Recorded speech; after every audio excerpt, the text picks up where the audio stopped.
माझं नाव संदेश गंभीरराव आहे. मी खोपोलीवरून बोलत आहे. तर मला डायबिटीज झालेलं होतं. डायबिटीज होतं 4 वर्षापूर्वीपासून माझं डायबिटीज आहे. तर मी नॉर्मल डॉक्टरच्या गोळ्या घेत होतो. तर माझ्या बहिणीने मला सांगितलं मी चांगल्या प्रकारच्या माझ्याकडे गोळ्या आहेत, आयुर्वेदिक गोळ्या आहेत, त्याच्याने तुला डायबिटीज कमी झाल्यासारखं वाटेल.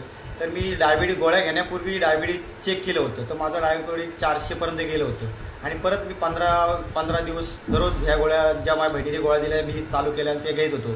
तर आता त्या गोळीप्रमाणे माझं 230पर्यंत डायबिटीज आलं आहे आणि त्या गोळीचं नाव आहे शर्कर आदी. आणि मला ती गोळी घेतल्यापासून मला चांगलं हॅपी वाटतं. असं मला थकवा जाणवत नाही काय, आणि मला मस्त वाटतं. असं वाटतं ह्या गोळ्या मी रेग्युलर चालू ठेवा आणि चांगला प्रॉडक्ट आहे.